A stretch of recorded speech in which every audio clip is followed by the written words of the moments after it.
So we have Tom here today, and he's very excited because we're going to be doing some light bloodletting, also known as therapeutic phlebotomy. You can hold your own opinions about whether or not this is a valid treatment, but all I know is that it helps Tom. It helps a lot of my patients who are open to it, and it's a great way to release pressure that is being held in our tissues. And when we have little visible veins on our skin, whether they're like little spider veins or little varicosities, we can tell that there's a little bit of what we term to be blood stagnation in the tissues. And Tom is someone who holds a lot of pressure in his left side. He had a deviated septum, which he did have surgery for, but then the problem kind of backed up farther up into his sinuses, and he's got some structural things going on there. But what we do when it's, particularly bad is we go in and we lance these little spider veins around the sinuses here, and then also on the ear as well. So we're going to be doing that. And then there's also a point right in the middle of in between the eyebrows called yin tong. It's really good for chronic sinusitis to bleed that area. And then there is an area on the upper back, which we'll move to last. That is sort of the lung area that will help him with his little bit of asthma that he's got going on right now. So we're going to just prep his skin. I'm going to put some gloves on. We're going to make sure this is a very clean and safe treatment. And we're going to get started. So first I'm going to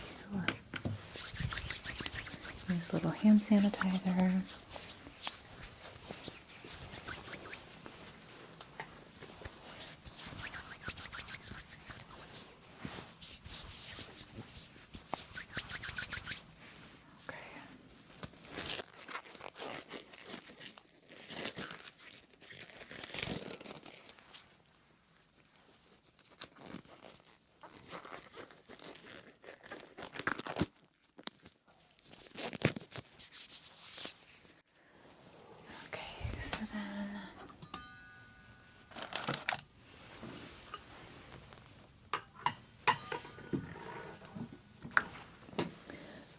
So we're going to prep the area by swabbing it with some alcohol.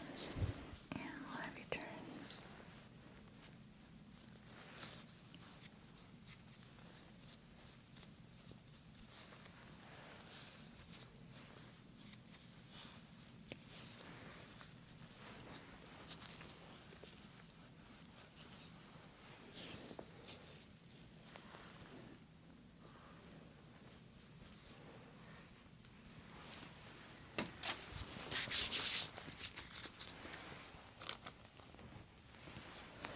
And get some sterile gauze.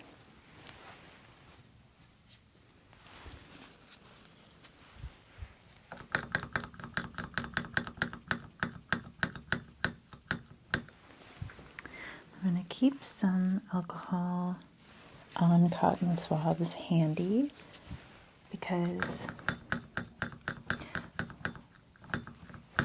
we use that to let the blood flow out a little bit easier. It thins the blood at the surface, and so it sort of acts as a tool to encourage the blood to flow out. And so we are going to keep that handy, along with some dry cotton swabs.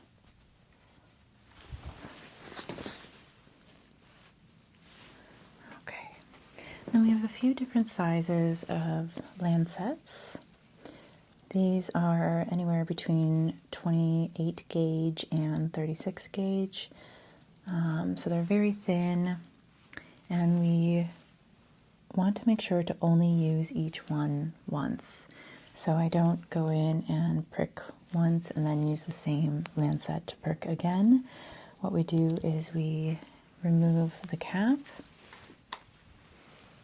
and then just prick once. And what we're looking for is sort of the little spider veins that are in this general vicinity. And we prick sort of like the meeting point of those little spider veins. So I see a good spot right here. And then we put that in a sharps container. And we get a little bit of blood. And we sort of like just let it flow out as it wants to. And this is an alcohol-soaked cotton swab.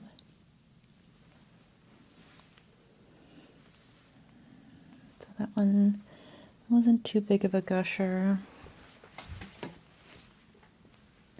So we'll take a new lancet and find another spot.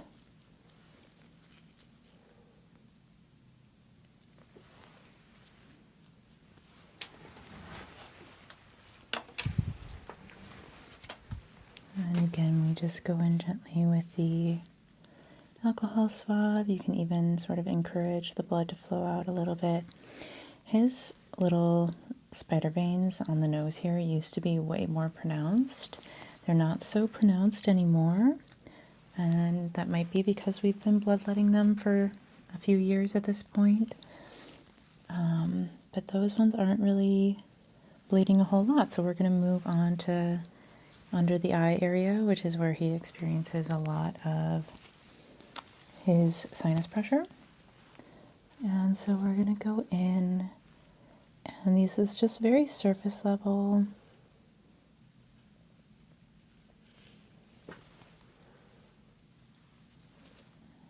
That one didn't bleed much or at all.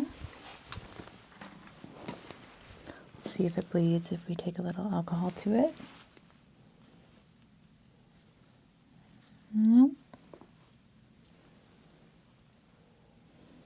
Have you been feeling any pressure in this area? Mm-hmm. Yeah, okay.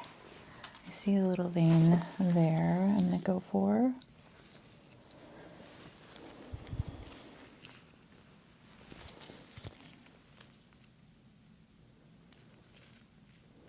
You want to get it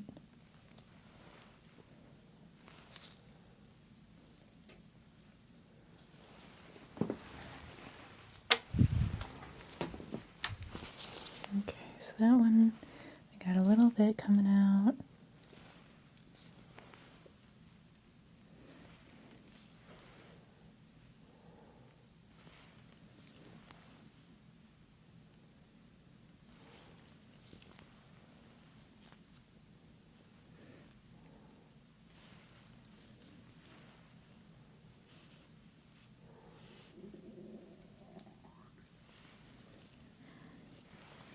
Okay, not too much on that one.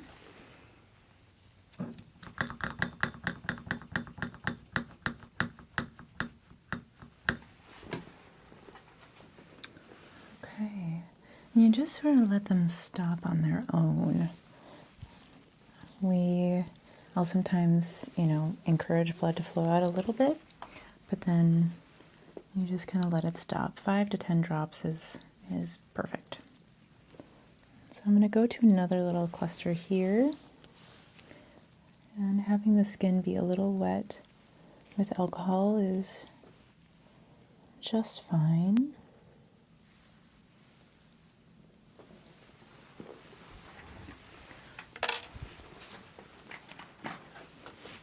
Okay, that's a pretty good one.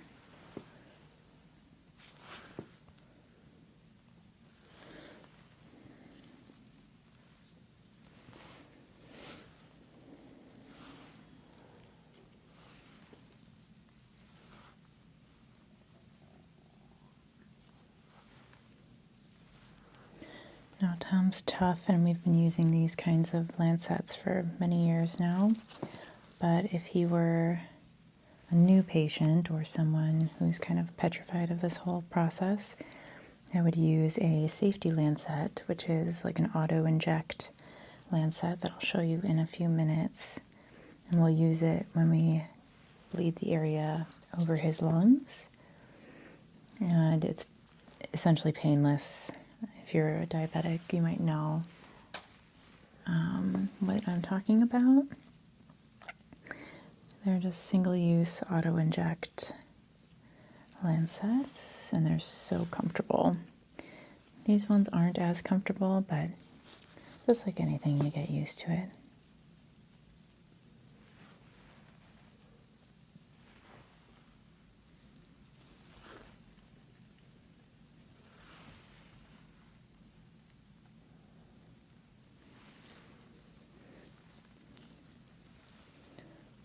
Pollen count here has been really bad this past week, so Tom, as well as my other patients, have been complaining of increased sinus pressure, allergies. And with allergies comes inflammation of the sinuses, and so this helps to sort of like release some of that inflammation.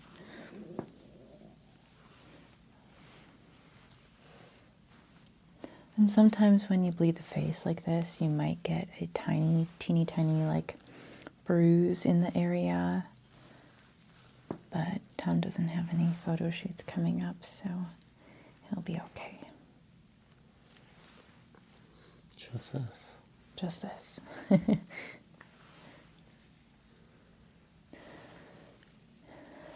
the chance of infection is so low.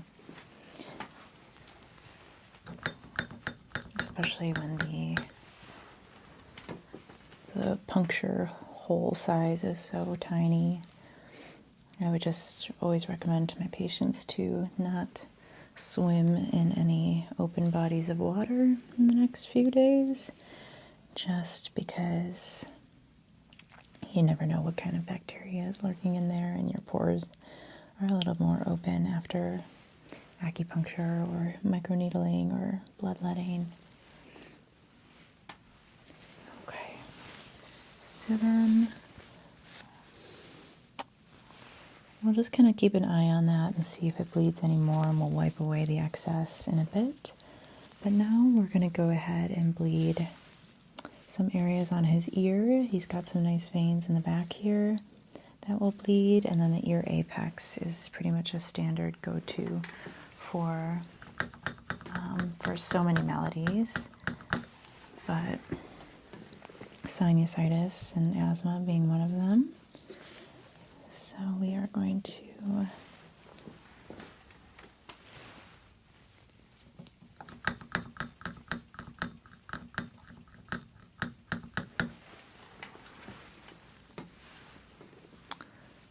go ahead and bleed these very visible veins on the back here.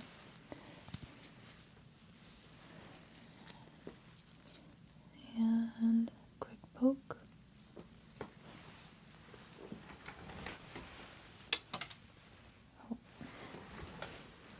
Alright, so that's a pretty good one. Usually the more purple a spider vein is, the more likely it is to have a little gush of blood as soon as you prick it.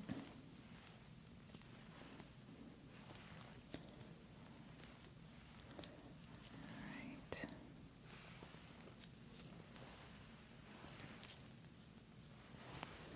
That's a pretty good one.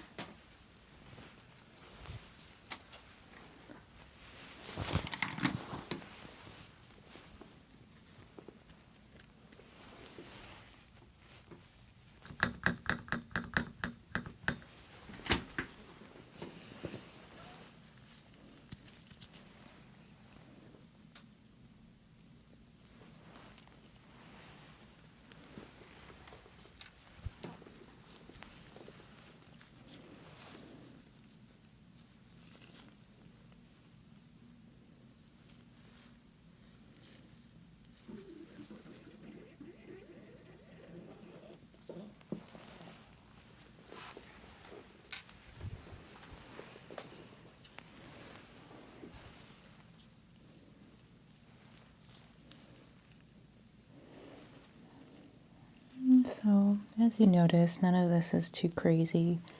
Just a little bit of blood.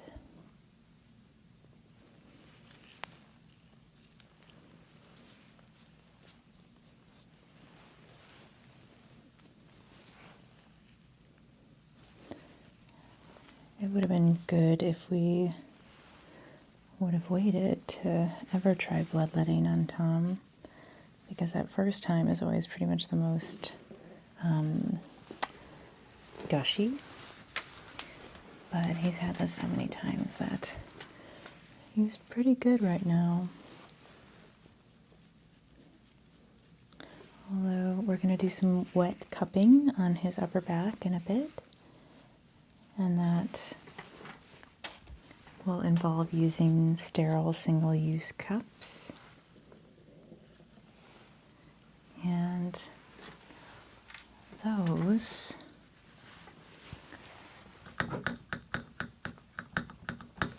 are new to him.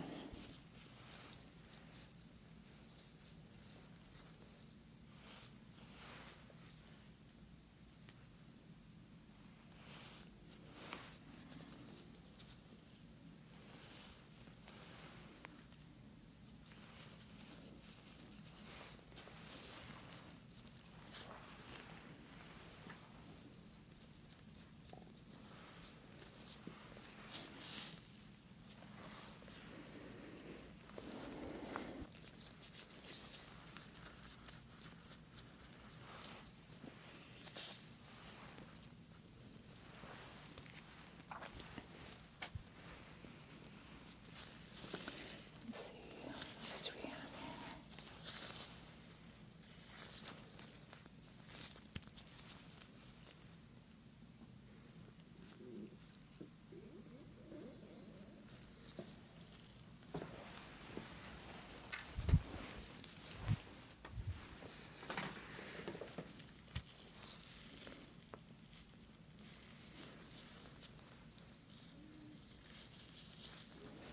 He's got a pretty good one up at the tippy top of his ear.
Just gently encouraging a little bit more to flow out. It's probably the best one we've had so far. The more purple, the more likely it is to flow. But you probably won't be able to see purple or red after I edit this video. YouTube does not like this.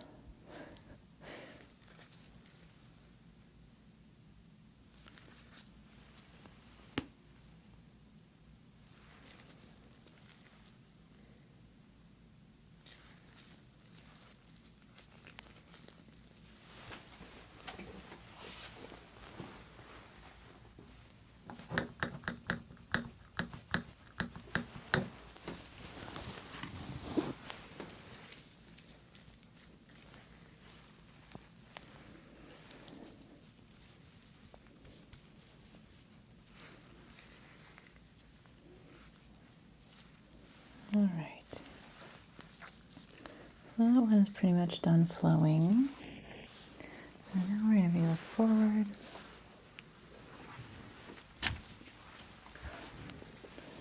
And we're going to do yin tongue, which is right here. There's no visible veins here, so it might not bleed much, but we will take a look.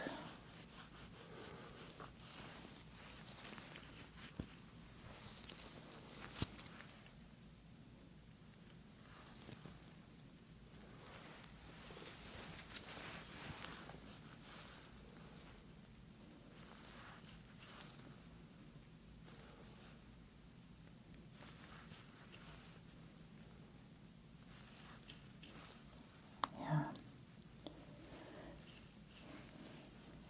I did not expect it to do too much. Okay. Time for a beer, Lance. Yeah, well, we could. All right. Okay, so then next we are going to flip you and do some bloodletting on the upper back. Okay, so next we're gonna bleed the upper part of his back.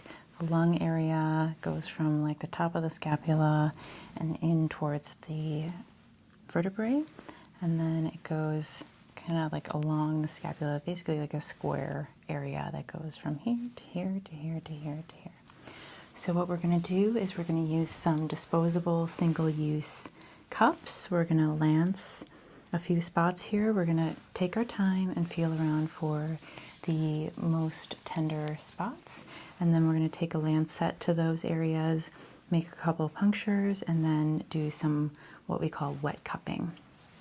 So I'm going to kind of feel around. Let's see, so C7, T1, T2, T3.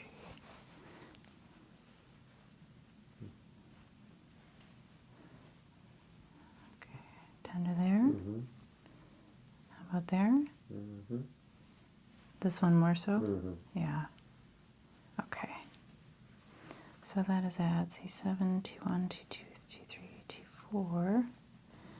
It's at the level of T4. What about this side? Mm-hmm. Yeah? Okay. How about here? Mm-hmm. Okay. This more so than this? Mm-hmm. No? Okay. So this more so than this. I'm showing about the same. About the same? Okay.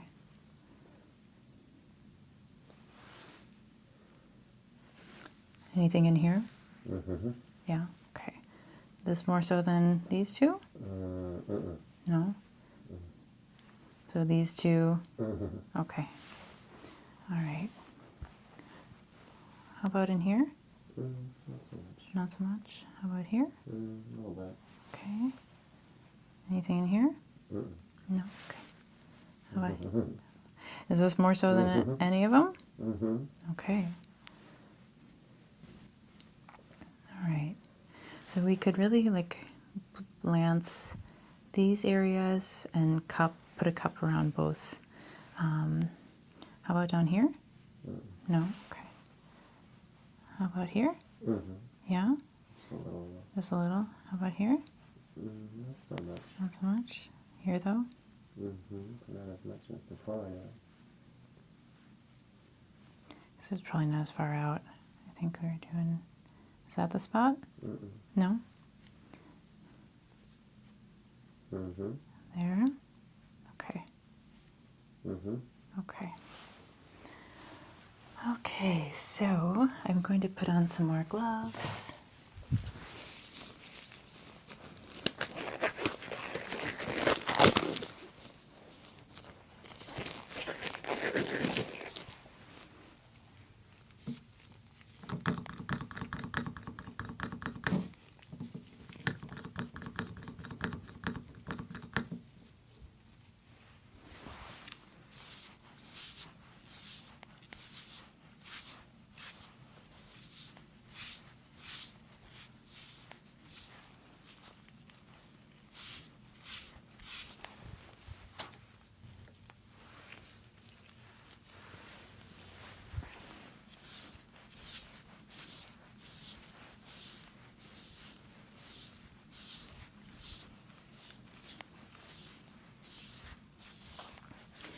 So just like with acupressure and auricular acupuncture on the ear, what we're doing is we're always finding the area that is most tender, because when we have an ashi point or tender spot, that means there's stagnation in the tissues there. So what bloodletting is, it's essentially a release of that stagnation, and so we're going to go ahead and bleed those areas.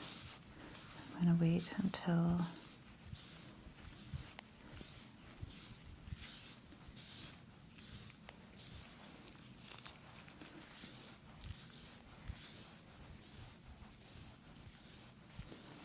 make sure it's very nice and clean before we proceed.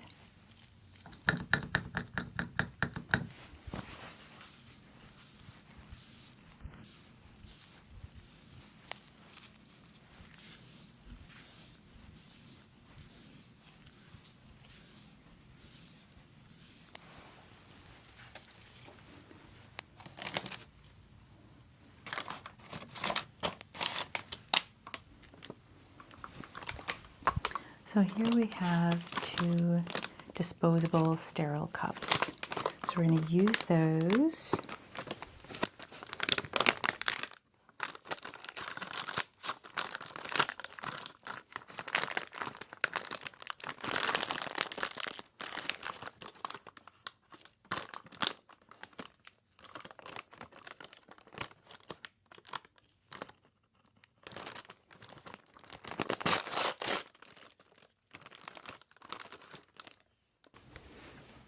And this is what it looks like.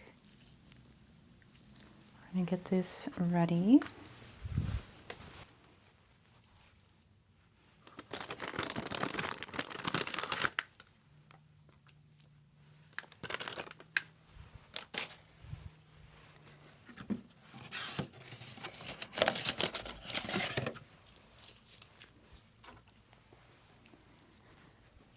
And we're going to use some of these safety lancets. So these are single-use auto-inject McKesson lancets.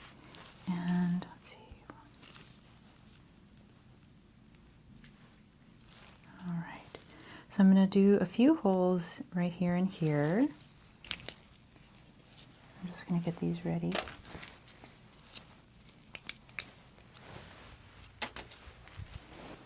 And it's just a single button, so once you use it once, you cannot use it again.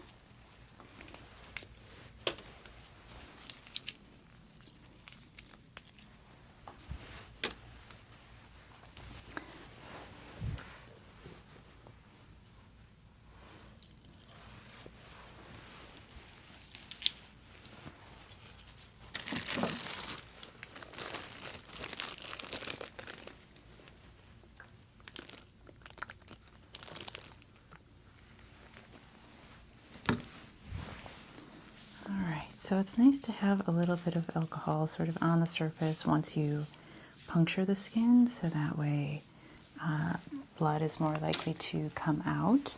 Because we don't have many visible veins in this area, we're not going to get a lot of bleeding right away.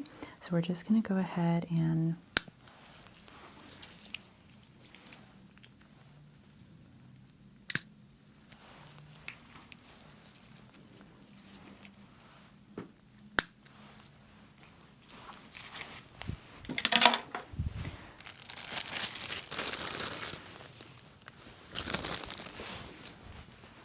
we'll put this right over.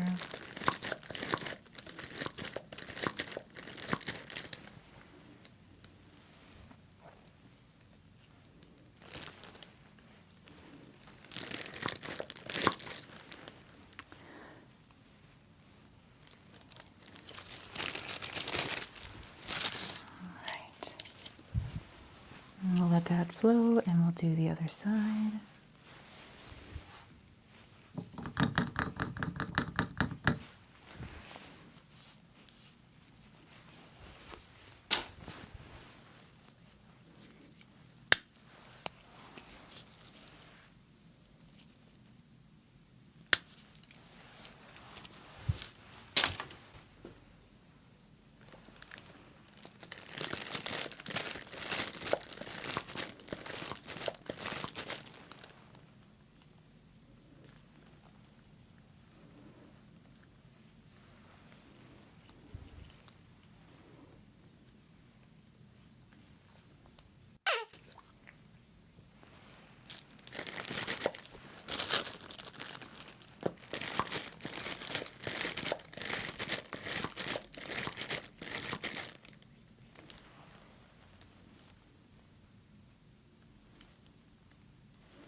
that too intense? A little bit.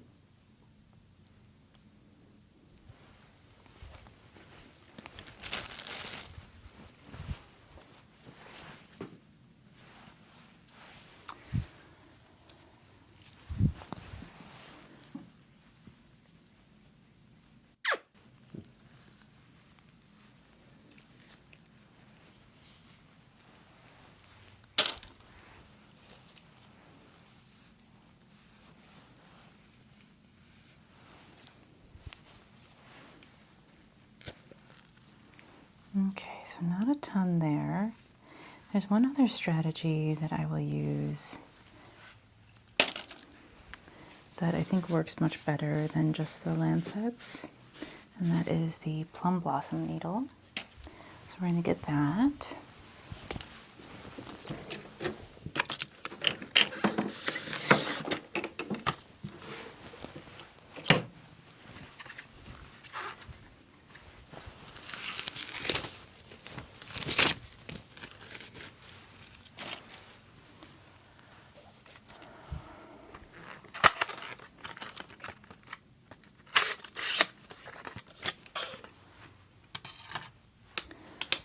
So this is a plum blossom needle, also known as a 7-star needle.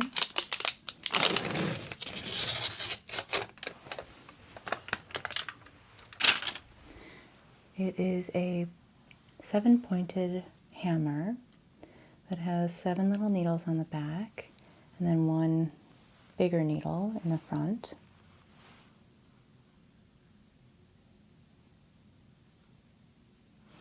And so what I'm going to do is I'm going to kind of go do a little cluster here and a cluster here. And how you do it is you sort of wave the hammer back and forth. It's got this like loose handle so that it very quickly hammers the skin there. You barely notice it as a painful tool. And so we're going to do that. I'm going to get new gloves on and we're going to cup over that.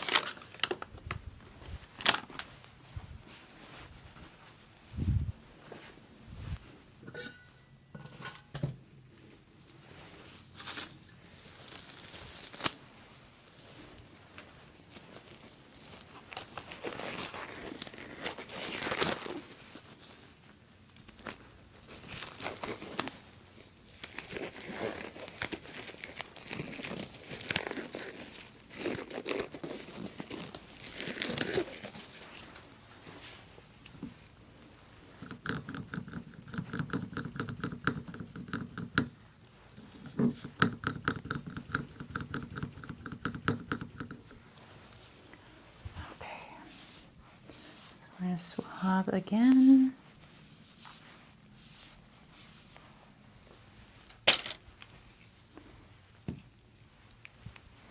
And I'm going to use this just on one side to start, and then we'll do the other side.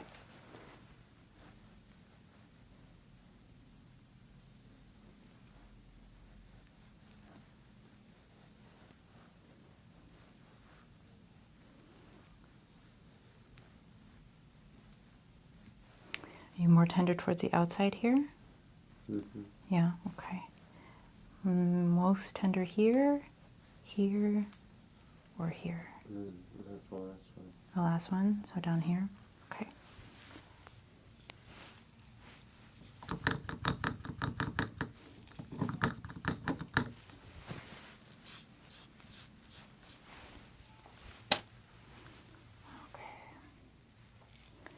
So I'm going to have my cup ready.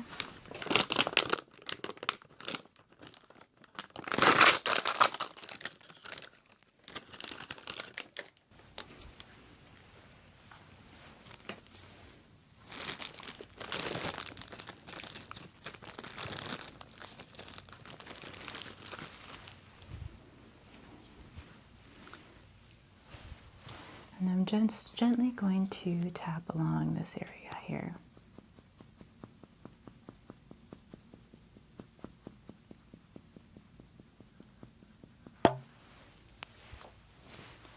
And you kind of have to move quickly.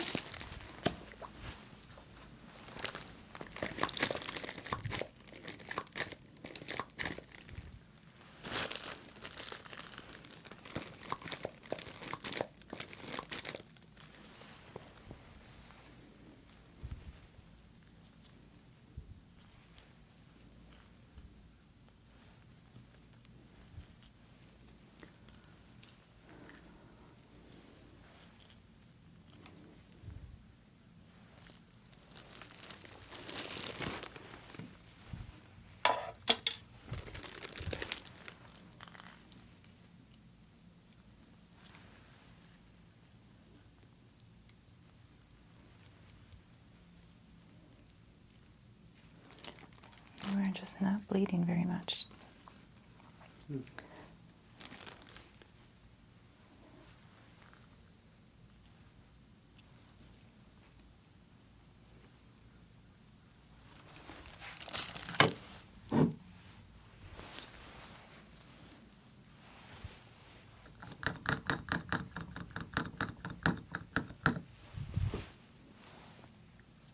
Are you more tender here, here, here, or here? Probably the second to last one. So here? Mm-hmm. Okay.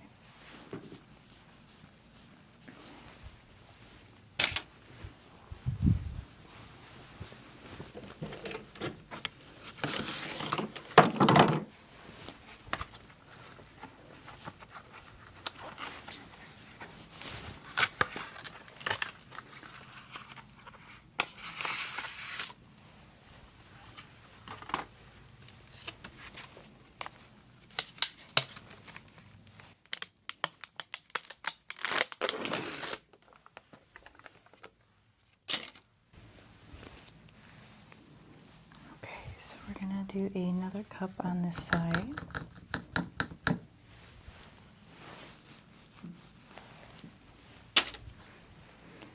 And we're just gonna gently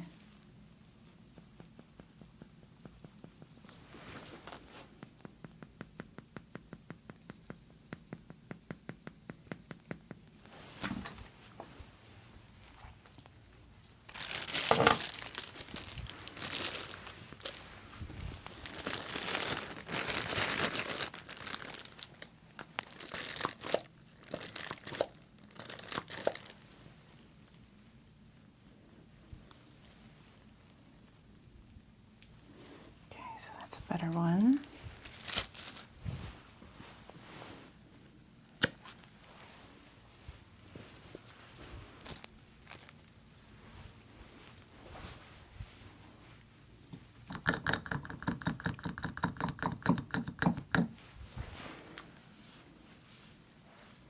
This one wasn't bleeding very well, so we are gonna go back in with a new 7-star needle.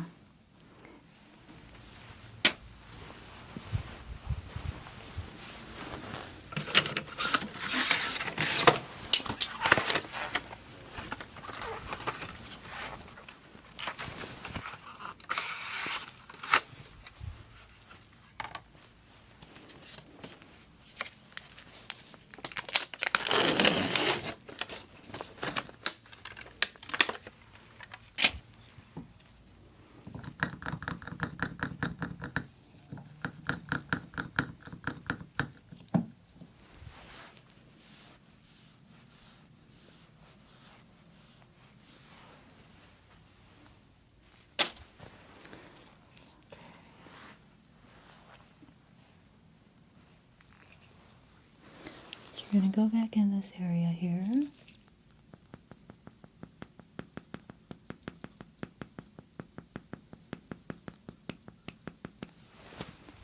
Okay. And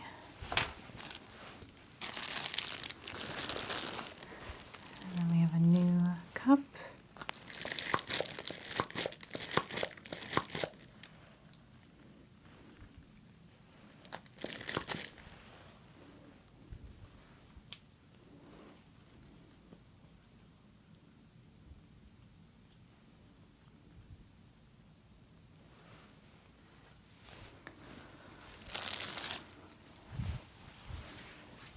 All right. And then you only want to leave these on for about 5 minutes at a time. You can encourage the blood to flow a little bit by just moving it around a bit.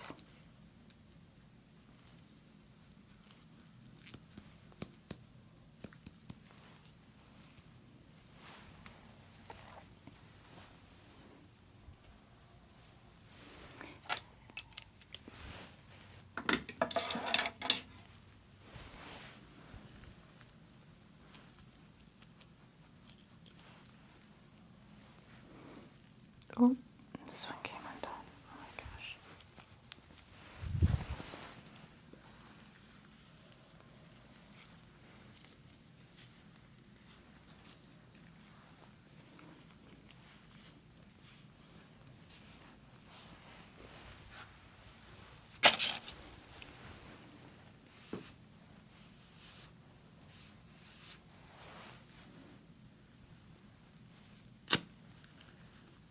You want to be careful when you remove them because it's liable to splatter everywhere. So you definitely want to maintain a clean area, have gauze ready to go to wipe the area so that you don't get any cotton fibers near the wound.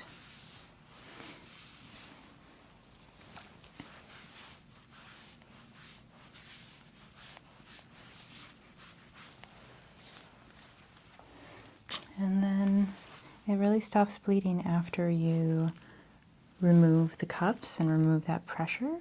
But if you see any areas that remain bleeding afterwards, you can always put a Band-Aid over the general vicinity where we did the plum blossoming. So that is all we're going to do for Tom today. And we would have liked to have had more productive bloodletting session today, but like I said, we do this quite often on Tom, so he doesn't have that much stagnation in the tissues anymore, just because we're pretty consistent with it.